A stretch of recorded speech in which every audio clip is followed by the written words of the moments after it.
मैंने क्योंकि अपनी तकरीर में अरशद शरीफ शहीद का जिक्र किया था, तो उसने मुझे कहा कि मैं आपसे कुछ बात करना चाहता हूँ। तो मैंने कहा करें। कहता है no, I would like to talk to you in a corner. तो मैं चला गया उसके साथ कोने में। तो उसने मुझे ये बताया कि मैंने खुद कांटेक्ट करके, अभी अरशद शरीफ जब पाकिस्तान में थे तो मैंने उनको कांटेक्ट करके कहा कि भाई आप के लिए बड़े ख़तरात हैं, बड़े मुकदमे दर्ज हो रहे हैं, तो आप कोई अपना बंदोबस्त करें, मैं आपको फैसिलिटेट कर देता हूँ, आपका हम अर्जेंटली को वीज़े का बंदोबस्त कर देते हैं। तो अरशद शरीफ ने कहा कि हाँ आप सही कहते हैं, लेकिन अभी मैंने फ़ैसला नहीं किया जाने का। तो ये बात मैं यहाँ पे इसलिए कर रहा हूँ कि यहाँ पे भी हमारे दोस्त बैठे हुए थे, आमिर मतीन और मालिक साहब भी। तो इन्होंने भी, वहाँ पे मैं भी मौजूद था, इन्होंने भी उसको मशवरा दिया था, काशिफ अब्बासी ने भी मशवरा दिया था कि आप अपने वीज़े वगैरह लगवा लें। लेकिन उसने कहा कि नहीं, मैंने पाकिस्तान से नहीं जाना, मैं इधर ही लड़ूंगा। लेकिन फिर हालात इस तरह के बनाए गए कि अरशद शरीफ फॉर द टाइम बीइंग कुछ अरसे के लिए उसको कहा गया कि आप मंजर से हट जाएं।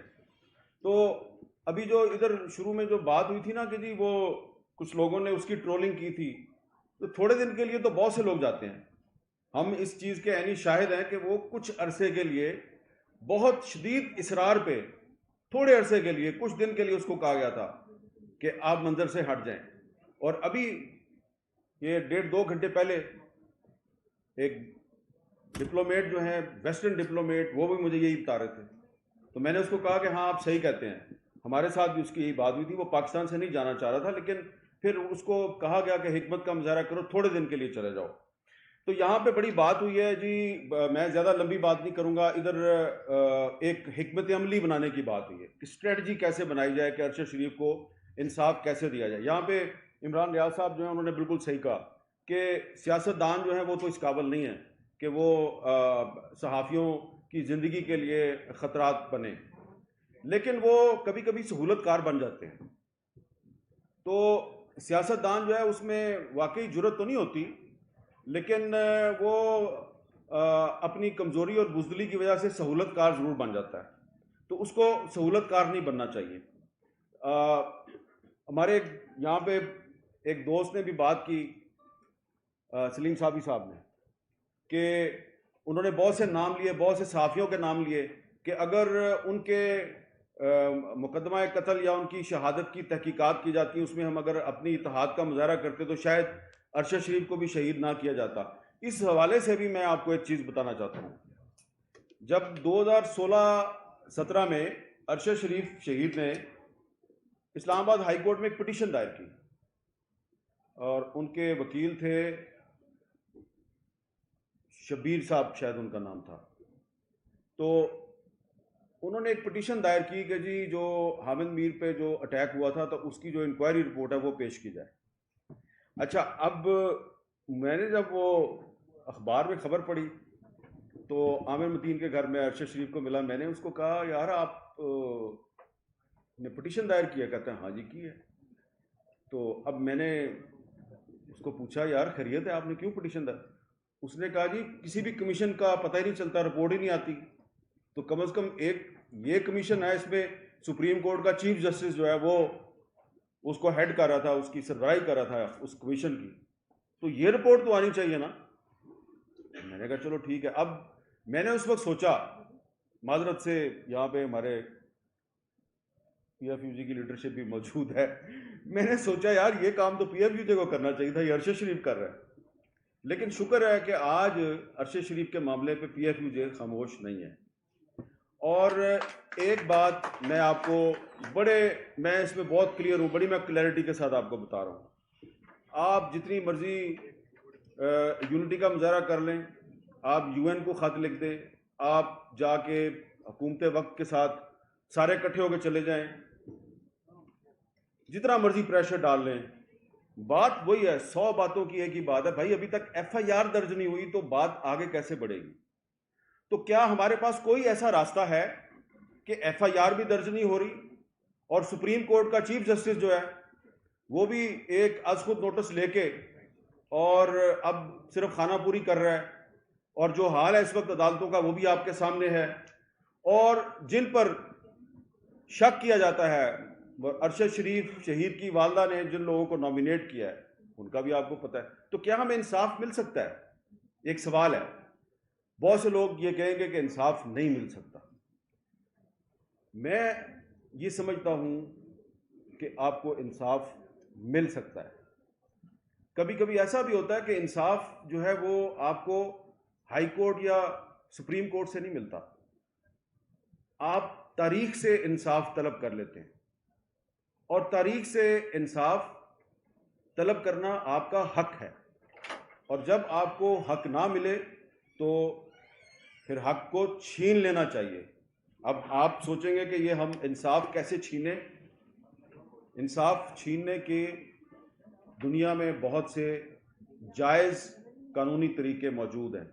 मैं आपको एक ऐसी तजवीज़ देने लगा हूं कि उस तजवीज़ पे अमल करते हुए दुनिया में पिछले 3-4 साल के दौरान बहुत से सहाफ़ी जिनको मुख्तलिफ ममालिक में in the line of duty उनको कत्ल कर दिया गया, तो उनके अहले खाना ने, उनके साथियों ने जद्दोजहद की, उनके मुल्क की अदालतों ने उनको इंसाफ नहीं दिया, लेकिन उन्होंने एक ऐसा रास्ता इख्तियार किया कि कातिल न सिर्फ बेनकाब हुए, बल्कि एक साथी ने लफ्ज़ इस्तेमाल किया, बल्कि उनकी नेमिंग भी हुई और उनकी शेमिंग भी हुई। तो अगर ये तरीक़ाकार जो है वो अफजल भट्ट साहब ने सऊदी अरब के सहाफ़ी अदनान खाशकजी का जिक्र किया, जमाल खाशकजी का, तो जिस तरीके से आपको पता है कि जमाल खाशकजी जो है उसका मुकदमा किधर चल रहा है? सऊदी अरब में तो नहीं चल रहा। कहाँ चल रहा है? अमेरिका में भी नहीं चल रहा। कत्ल तुर्की में हुआ था, वहां में भी नहीं चल रहा भाईजान, उसका मुकदमा चल रहा है दी हैग में। अच्छा, दी हैग में कौन चला रहा है? मैं आपको मिसाल ये देना चाह रहा हूं। मैं आप मिसाल इसलिए दे रहा हूं, मैं इससे पहले क्लियर करना चाह रहा हूं, इधर बहुत से लोग बैठे हैं और जो मैं आपको तजवीज़ देने लगा हूं वो काबिल अमल तजवीज़ है। आपको किसी हुकूमत के पास जाने की जरूरत नहीं, किसी यूनाइटेड नेशंस के पास जाने की जरूरत नहीं। ये काम आपने खुद आप कर सकते हैं with the help of civil society, लेकिन इसके लिए जुर्रत और बहादुरी की जरूरत है, भागना नहीं है। काम आप कर लेंगे, भागना नहीं है इसके लिए। यह तरीका क्या है? यह तरीका बर्ट्रैंड रसल ने इख्तियार किया था। जब 1966 में बर्ट्रैंड रसल ने एक रसल कोर्ट कायम किया पीपल्स ट्रिब्यूनल के नाम से, वियतनाम में जो अमेरिका ने वॉर क्राइम्स किए, तो बर्ट्रैंड रसल ने उन वॉर क्राइम्स के खिलाफ एक प्राइवेट कोर्ट बनाई पीपल्स कोर्ट के नाम से। उस कोर्ट का ताल्लुक किसी हुकूमत से नहीं था। उस कोर्ट में दुनिया के बड़े बड़े जो कॉन्स्टिट्यूशनल एक्सपर्ट थे, रिटायर्ड जज थे, प्रोसिक्यूटर थे, सिविल सोसाइटी के एक्टिविस्ट थे, उनको बिठाया गया।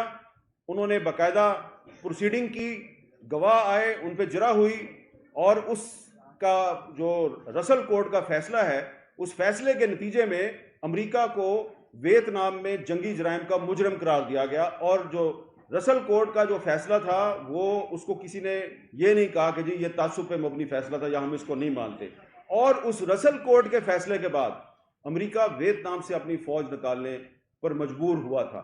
उस रसल कोर्ट को बाद में पीपल्स ट्रिब्यूनल का नाम दिया गया।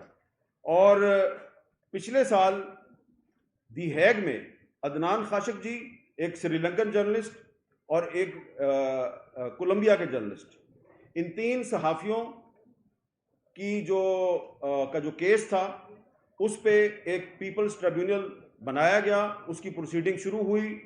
फिर वो जो ट्रिब्यूनल था वो इन तीनों मुल्कों में गया और उसने उस ट्रिब्यूनल को सऊदी अरब में नहीं जाने दिया गया, लेकिन अदनान खाशकजी की जो वाइफ हैं, जमाल खाशकजी की जो वाइफ हैं, उन्होंने उस ट्रिब्यूनल के सामने आके अपनी स्टेटमेंट दी। तो इसमें यह नहीं होता कि आप अपना जो ज़ाती मौक़िफ़ है उसको आप फैसला बना के अनाउंस कर दें, ऐसा बिल्कुल नहीं होता। जिस तरह के एक कोर्ट का एक पूरा प्रोसीजर होता है, उस प्रोसीजर के मुताबिक चलता है सारा काम। उसमें जो जजेस होते हैं, इस पीपल्स ट्रिब्यूनल के जो जजेस होते हैं, वो या तो सुप्रीम कोर्ट के रिटायर्ड जजेस होते हैं या बहुत अच्छी इंटेग्रिटी और साख वाले प्रोसिक्यूटर्स होते हैं। तो उनकी तो पाकिस्तान में कमी नहीं है। तो अब आपने करना क्या है?